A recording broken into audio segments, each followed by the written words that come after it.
that's what we're going to get into today. A little preview. I make drone music. I love drone music, right? And when I peruse the YouTubes, I don't see a lot. I see a lot of great creators, but not a lot of like tutorials. So I kind of had to, I don't know, I devolved my way into it. I started out, I mean, obviously repping Obituary, but I've been a metalhead for a long time, and I started making electronic music, and it's just through the entropy, it's all slowed down, which I think it makes it even that heavier. But I don't see a lot of tutorials on it, and so I kind of had to like feel my way through it and kind of congeal my sound. But if someone was able to, tell me right off the bat, hey, here's how to get started, and I feel like I would have had a much better time. A lot of times, even if you do get a tutorial, it's something that looks like this, where they just open it up, and if you're not used to Ableton or any kind of DAW at all, you're like, man, that looks like hot applesauce.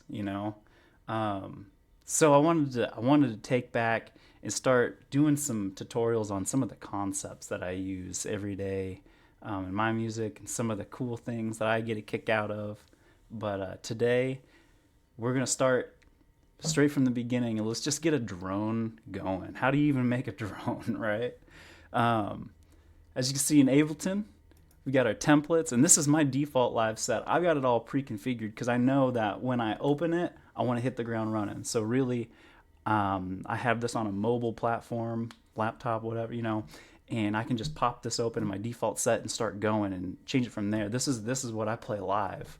So it's got a lot of randomization and a lot of flashing lights and moving parts and stuff. But really, if we just go here and we go to the default live set, I'm going to double click on that. I'm not going to save any changes. We're going to wait as Ableton parses my gigantic sample library that I've got loaded in. That wasn't that bad. Really? You want to know the cheat codes, the secret sauce? PAX, Drone Lab. It's that easy. They've got so many drones in here pre-built out. Okay. If you want to hit the ground running, I want drones now. Let's go to instruments. Guitar, good old bowed guitar, baby. We're gonna look over here. If you've never seen this before, this is the first time ever looking at it. This is gonna be your instrument rack, and this is gonna be the lowest note that you can play. These are all pre-recorded samples.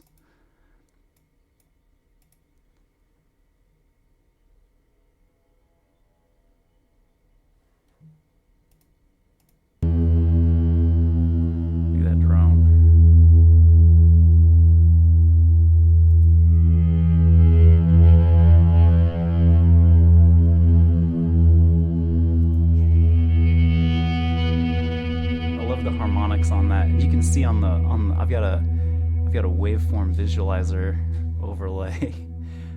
You can see those spikes, and those harmonic resonances are what we're going to be looking for. You see those spikes all across the middle. So this is all well and good. If we had like a keyboard, like a MIDI keyboard or some kind of input, be able to play these like any instrument, right? And you could really just kind of jam out. And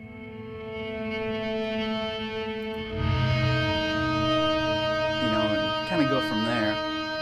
I'm big on like cheat codes or how to really just make things generative. A lot of my music is generative, and I've true to form, I've got cheat codes for it. I've got these MIDI scales, chord progressions, that is. And really, they're not going to be a one-to-one match. And that's part of the magic here, too. So I'm going to grab this chord progression. If we double-click on it, we're going to switch the context of the bottom of Ableton to the note editor. And you see, not all of these are going to hit up, but look at that. The bass line is what's going to track. And that's perfect. That's perfect. I stumbled across this. I know not everybody has the luxury of this, and it's been so long, I don't have it. If anyone's interested, hit me up. I will be more than happy to share the love. This was a free pack. It's just chord progressions, but it really helps out. So I digress. So we've got our bass line here. Let's give this a listen. So you're going to see the view change, and the keyboard input that I'm doing is Shift Tab. That's going to switch us back to the instrument view from that MIDI view. And there's a couple different things we can play it. I'm a big fan on the master buttons over here, just because it'll play everything you've got in queue. I like to program things kind of sequentially, but we could also just click right on here. Let's just give it a listen.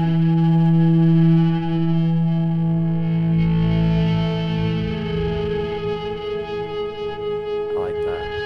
But it's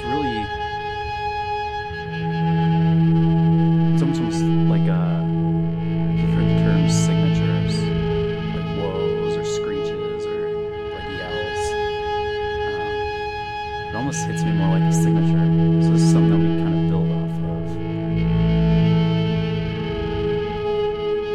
I'm kind of digging that right off the bat. I know it's kind of cheesy and really good for a first tutorial, but as you can see, we're moving across that pattern really quickly. And maybe we want to slow down. I feel like, let's visualize this as an orb, and it's spinning really quickly, right? You can kind of almost picture that if you close your eyes. I don't know, I picture it as like an orb, like just a kind of an ominous orb.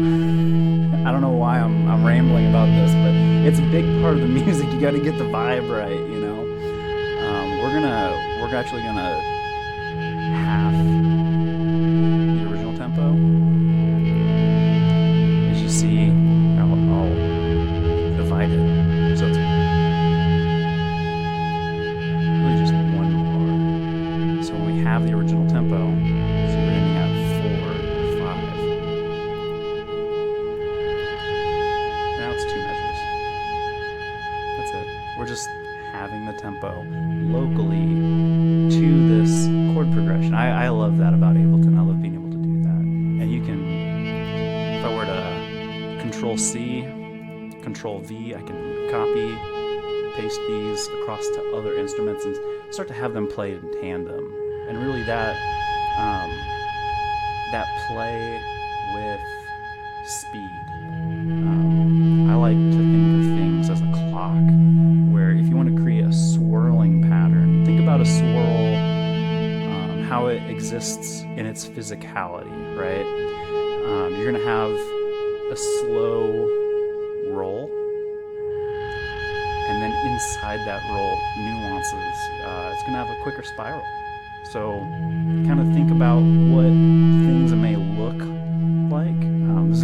I feel silly, right? This is very not sound design related thinking, but it really does play a factor in the physicality of your music.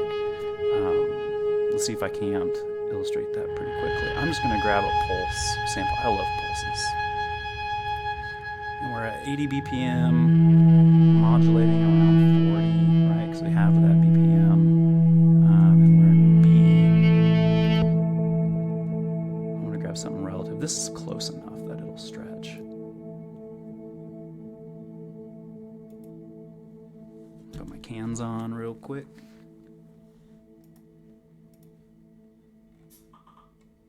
I want something with a lot of mids to it.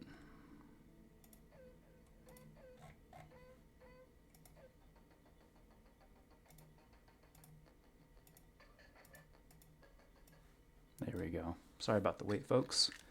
Let's give this a listen. So I'm going to solo this sample, and I'm going to have to dial it down. I know the volume's going to be really loud. So let's dial down the volume. I'm going to click this S to solo it. Then I got to play it.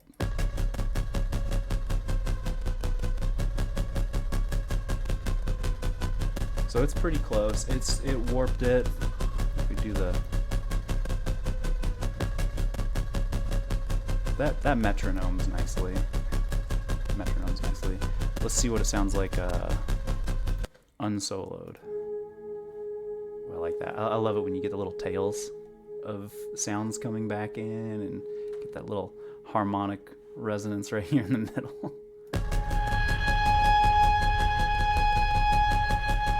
So you'll see, now that we've got some things, playing with the tempo and the tonality, right? You have kind of a wave that the pulses can exist in.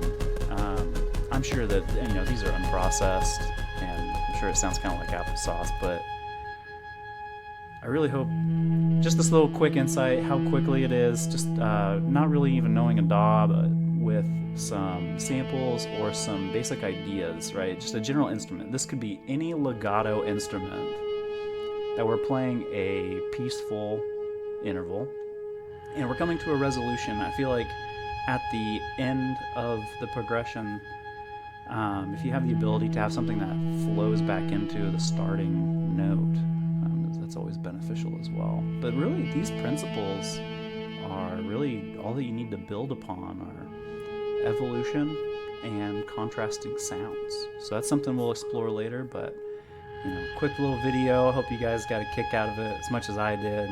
Looking forward to many more of these. If you like what you're hearing, go ahead and like, subscribe. Appreciate you.